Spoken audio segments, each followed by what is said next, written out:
Hello, good evening. Coming to you live from the National News Studio. Welcome to the news. My name is Clifford Richards. A very good evening indeed. I'm Sharifa Tahir. We take a look at the headlines first.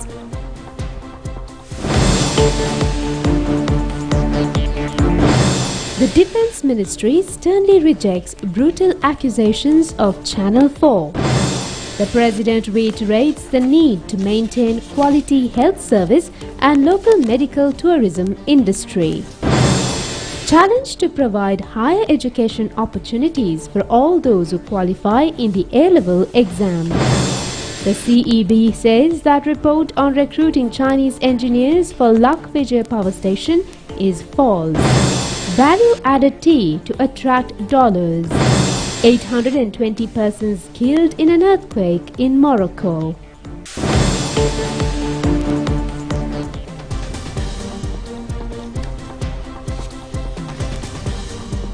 We now move on to those and other stories in detail.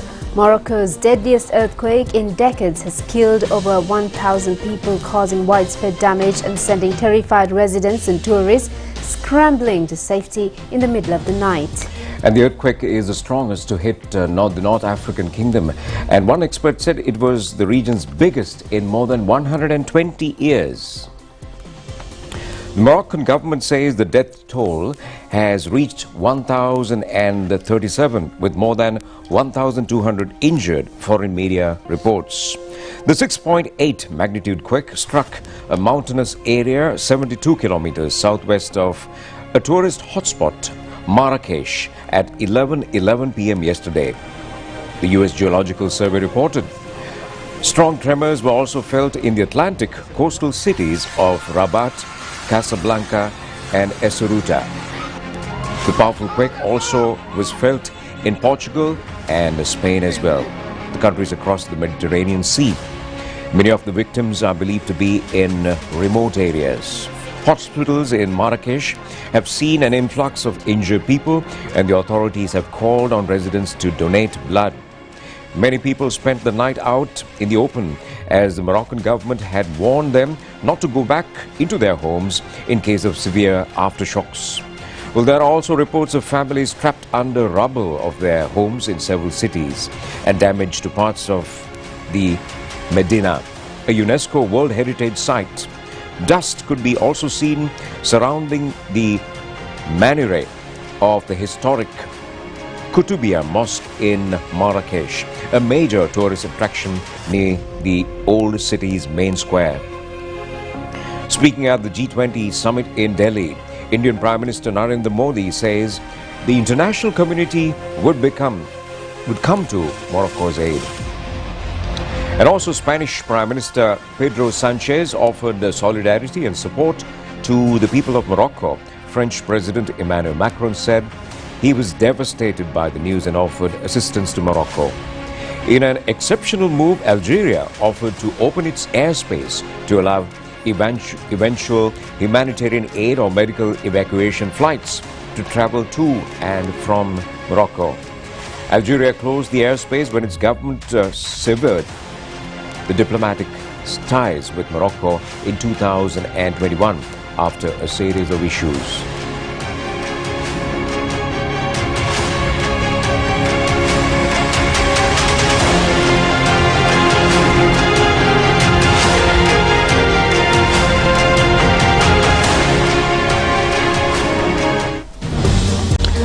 And coming back to stories here at home, the Ministry of Defence has strongly condemned the false propaganda carried out by Channel 4 over the Easter Sunday attack.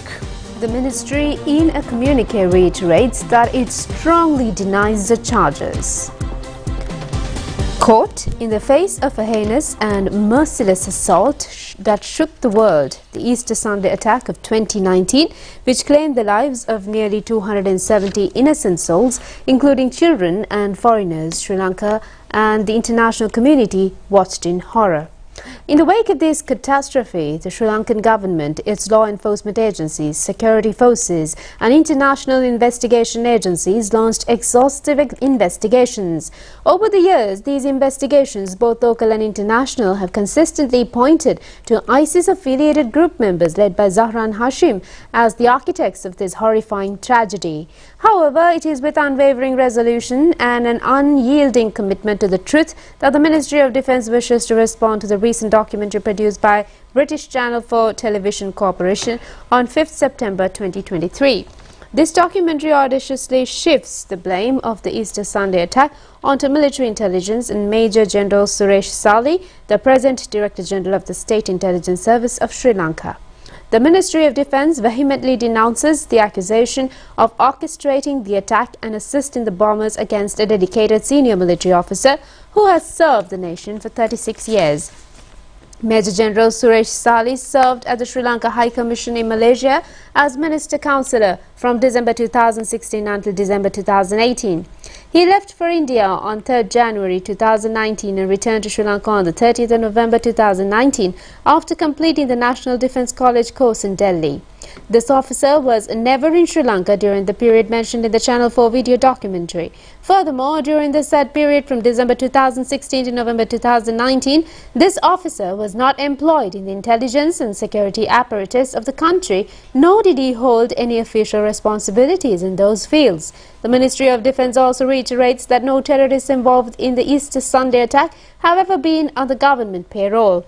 Therefore, the Ministry of Defence categorically refutes these outrageous allegations and expresses profound dismay at Channel 4 for promulgating such a malicious and unsubstantiated narrative.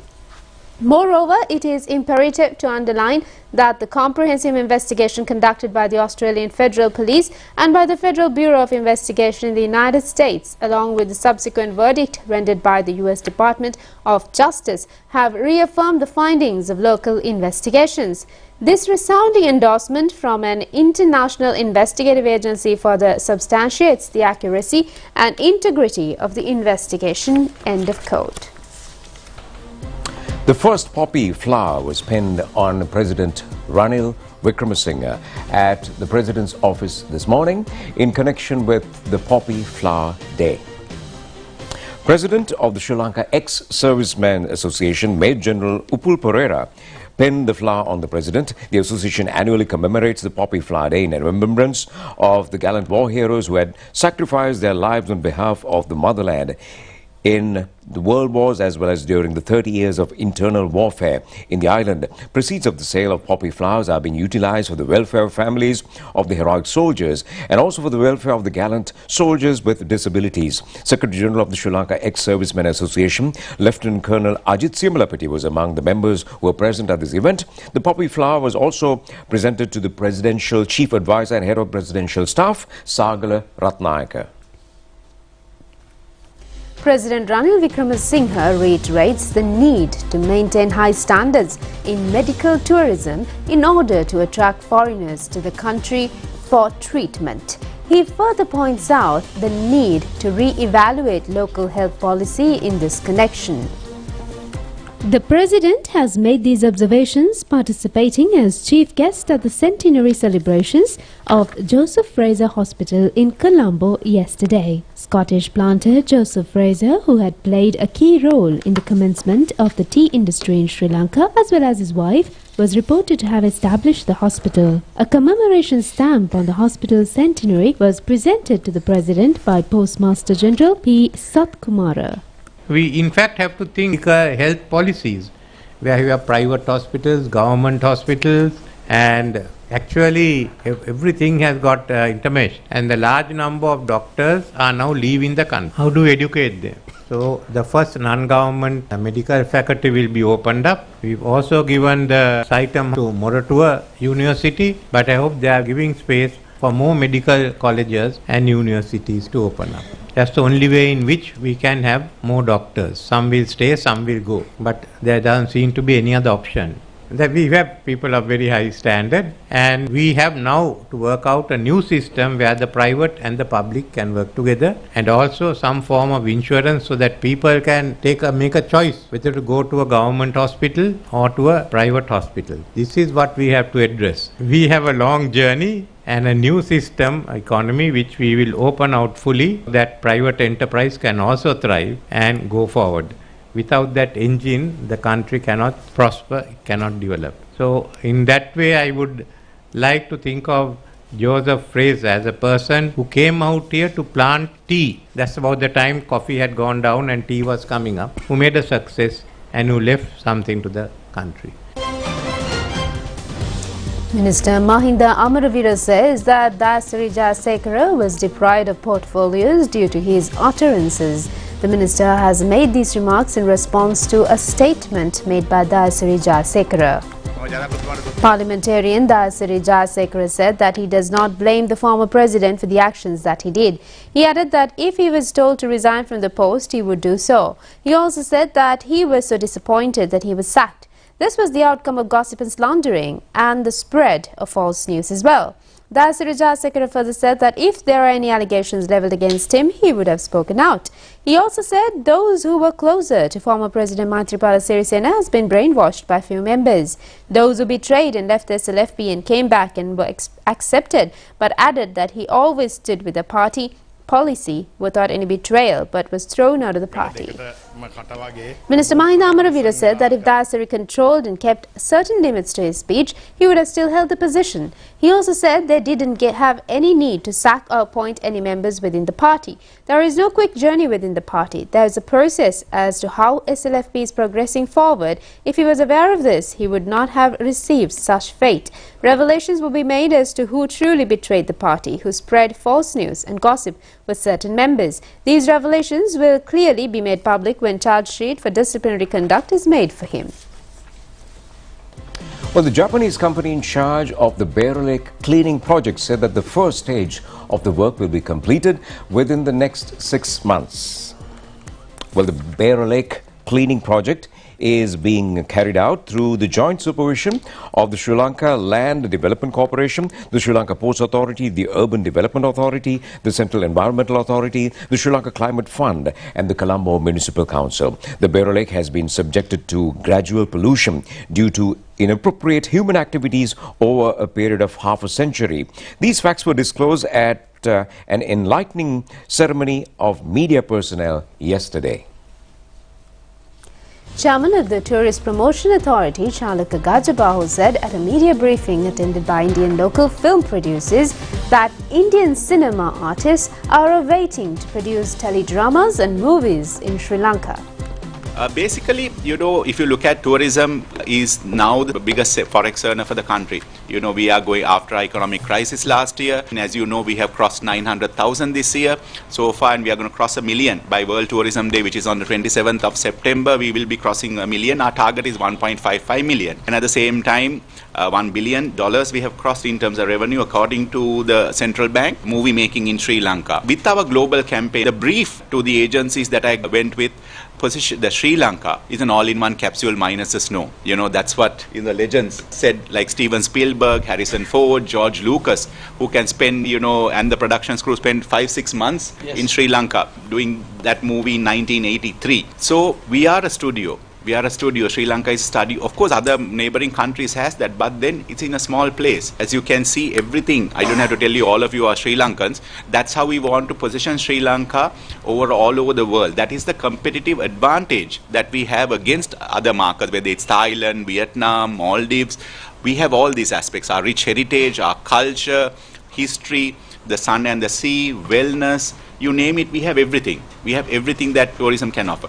Well, first of all, we are a service company, we are a production house, and my role is that I have to develop the facilities that we are going to offer to our friends to encourage them to come here. That is my main issue. Now, for instance, I'll bring up one subject. Ranmiti Thana has been dilapidated. It's been there for 10 years, has been no business. All right. So now I'm planning to take it over, and I'm planning to make it a state-of-the-art studio. And our friends visited the place, and I welcomed them to give me their opinions and how I could build this so that it can service them. So that is a big thing. Apart from that, we are going to have all the first-class equipment, all the lighting, all the grip equipment, everything available in one place. So there's no reason for them to haul all this equipment by plane and bring it here at the great expense. And furthermore, we have trained technicians. Our technicians have worked with all the Hollywood movies, Bollywood movies, and they've worked in every country, almost all the countries that have visited us here. They've worked with those production companies. So there's no ignorance here. For instance, when Hollywood first came here, they brought 70 people for a movie. The same producer the next time brought 20 people. Next time he brought only the heads of departments. Save money, and we have the talent. So there's the one thing about Sri Lanka is not bragging, but really bragging, that we have it. We have the talent, we have the locations, we have everything for a film studio. Like he said, Sri Lanka is a film set. Please come and make your movies here. So then Mama Sri Lanka is a wonderful, wonderful country. My memories of Sri Lanka are about how green it was. I come back to saying how greener it is. I think it's a rarity for, in the current environmental state, to become greener. That's always been my expression about this country. This particular trip, I've come specifically to check whether we can shoot out here, what are our stories that we can tell here, how can we make the maximum out of this neighbor, which, as I said, it's a 2.5-hour flight, so it's as good as traveling to most of our states, to explore what best we can do. And I must say, I'm really, really impressed with your hospitality. Your locations are beautiful, as Sir just mentioned right now. There is everything in commutable distance. It's a few hours. The country has everything available, from ports to airports to hills to valleys to everything that we need just across. The other thing is, with both of us, both India as well as Sri Lanka being colonies, the architecture is very similar. In fact, some of them have been so well preserved out here that when I need to do period cinema, this is easier to come to. We've been discussing right now, just prior to this, how we can make better use and how much more can we both work with each other to see how we can make better and more effective, cost-effective cinema, and in that contribute towards Sri Lanka. So I'm going back with this warmth, with all this happiness, to see what best we can bring back here. Moving on with more news from the National News Studio. So we are moving on to a Sri Lankan who has definitely conquered the world, and this is a story of a former tea taster by profession. Today he's an exporter of value-added tea who has overcome the foreign market. Well, his name is Tissara Kukulebithana. By now he's been very successful in exporting his precious tea to 7 countries, including China. It was his father who had given the impetus to the local tea industry by commencing the practice of exporting value-added tea in 2017. The finished tea, namely black tea, green tea and white tea, have been mixed with flowers of types of jasmine, rose and butterfly pea. Kukulebithana has also been able to generate more than 100 direct and indirect job opportunities.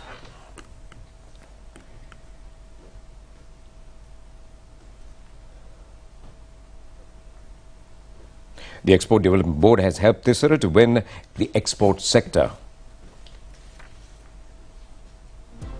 President Ranil Wickremesinghe, upon arrival for a working committee meeting at the United National Party's Sirikota headquarters, has inspected the digitalization process of the party yesterday. Digitalization activities have been carried out in connection with the 77th anniversary of the UNP. General Secretary of the party, Palitha Rangibandara, has made a clarification to the President on the procedure. The President has also observed the digital board, which depicted the connection of the party activists with the party mechanism. The UNP was the first political party in the country's history to engage in digitalizing party activities in line with the concept of President to win by the 2048.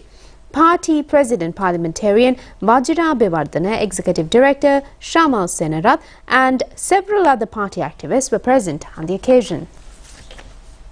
The CEB, or the Ceylon Electricity Board, informs that rumours being spread regarding the recruitment of Chinese engineers for the Lakvijaya power station in Norachole are completely false. It further points out that a report appearing in a weekend national newspaper and also circulating in social media networks was devoid of any truth and it's baseless. The existing vacancies in the CEB are to be filled with local engineers upon conducting of interviews. The board adds that out of 400 candidates interviewed, 90 have been selected and measures are underway to grant approval for the appointments. The CEB reiterates that Chinese engineers will not be recruited for the Lakvijaya power station in Norachole and the services of local engineers are being sought to fill out the vacancies.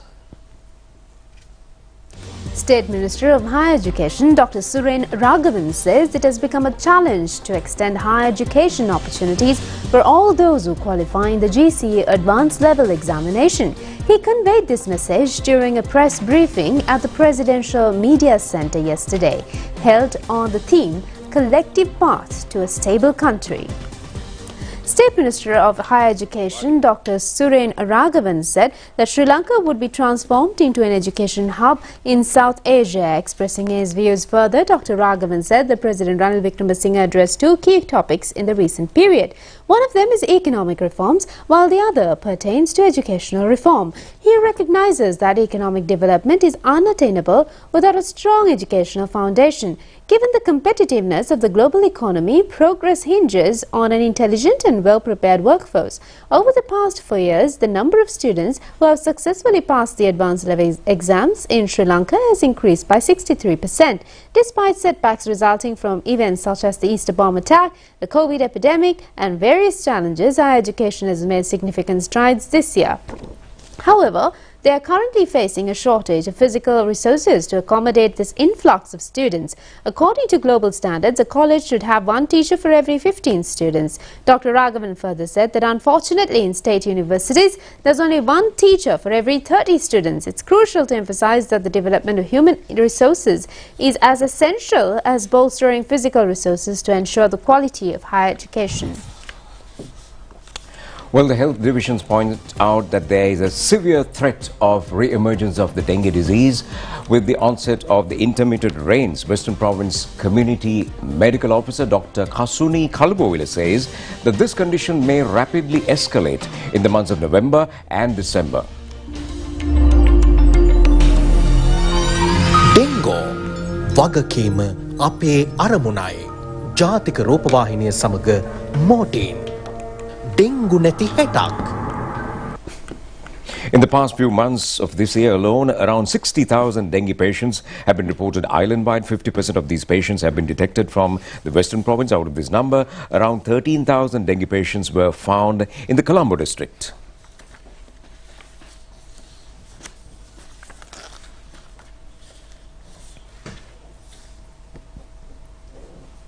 By taking into consideration the danger of the dengue disease in the northwestern province, a dengue control week from 15th to the 22nd of this month has been declared in the province. Environment cleaning programs are being carried out continuously with the participation of the health sector, police and the community.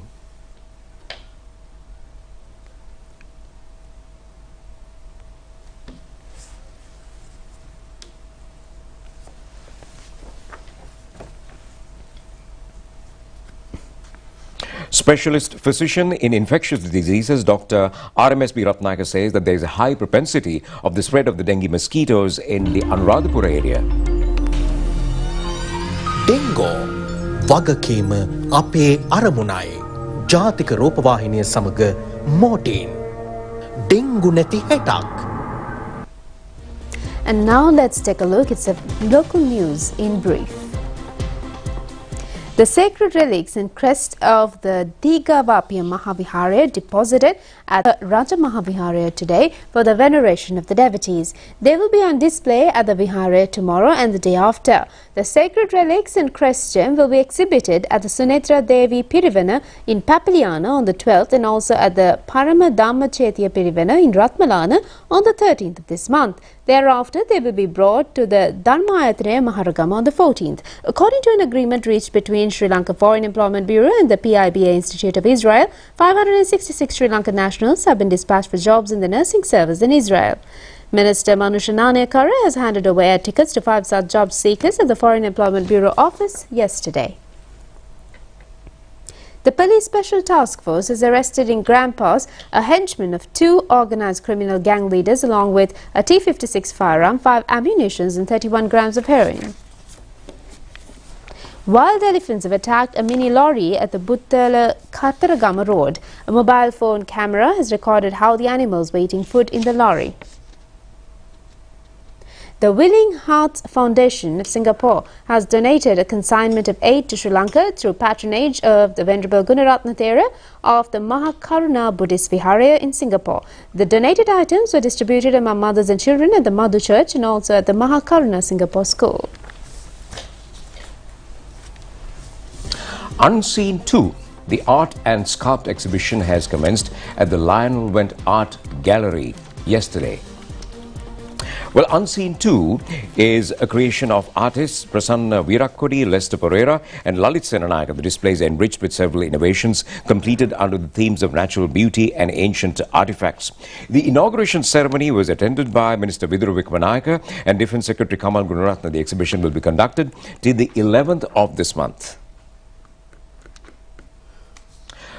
Well, that's news at home, and we take a short break. We'll be back with international stories shortly.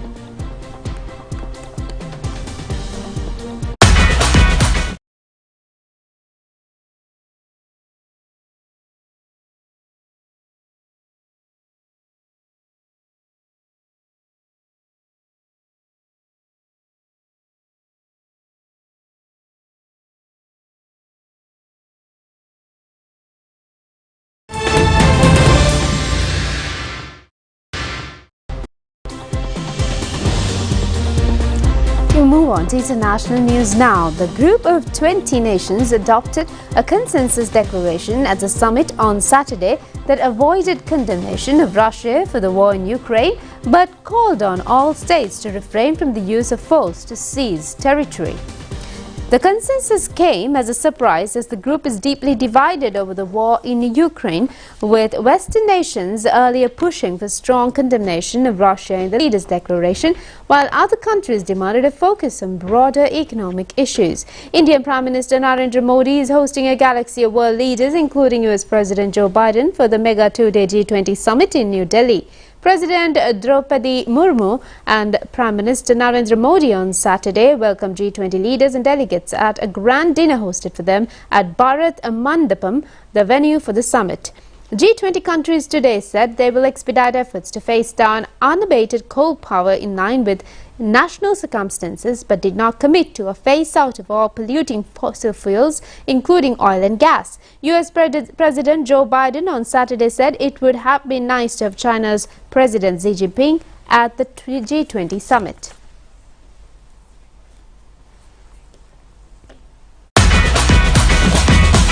Prima Kutumi, Fantamai.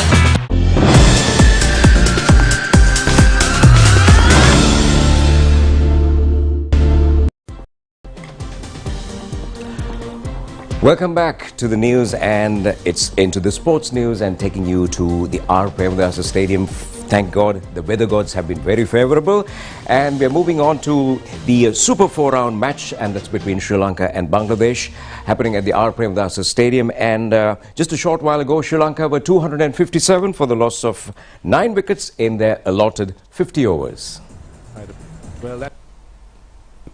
The Bangladesh team, after winning the toss, has handed over to the Sri Lankan team to bat first. Dimut Karunaratne and Pathu Nisanka have maintained a 34-run partnership for the opening wicket. With Dimut's departure for 18 runs, Pathu Nisanka has joined Kusal Mendis for a second wicket partnership of 74 runs. Mendis has scored 50 runs to record his 24th half-century in one-day international cricket. The highest scorer of the team, Sadira Samaravikrama, has collected 93 runs, recording his 5th half-century in ODI.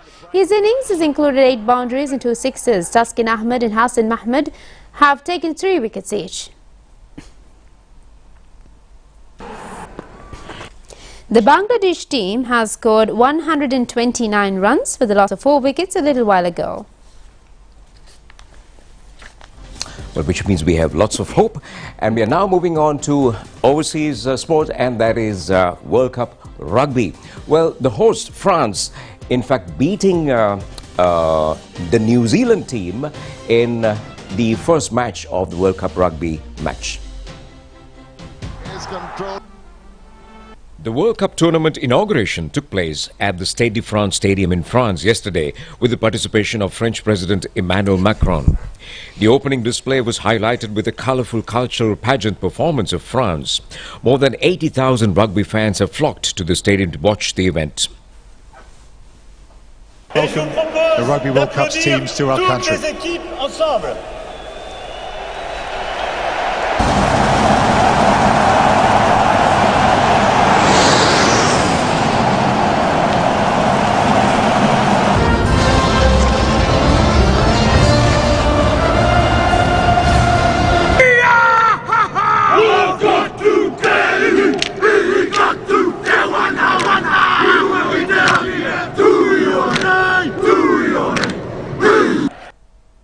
In the maiden encounter, France beat New Zealand by 27-13.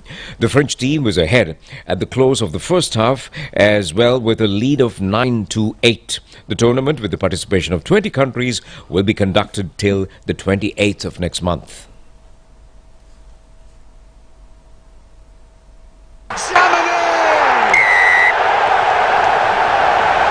New Zealand beat England by 8 wickets in the first ODI of the current session in Cardiff, England. The England team has scored 291 runs for the loss of 6 wickets in 50 overs. The New Zealand team has surpassed the victory target by scoring 297 runs with a fall of only 2 wickets at the end of 45 overs and 4 deliveries. Darren Mitchell remained unbeaten with 118 runs, and Devon Conway was also not out at 111 runs. Serbian Novak Djokovic and Russian Daniil Medvedev have been successful in becoming eligible for the men's singles finals of the US Open tennis tournament. Djokovic beat American Ben Shelton 3-0 in the semifinals.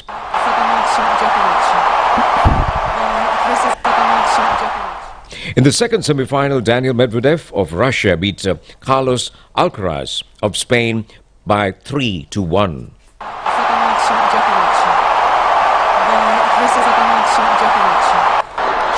Game, set, match. Daniil Medvedev. Prima Kottumi, Fantamai.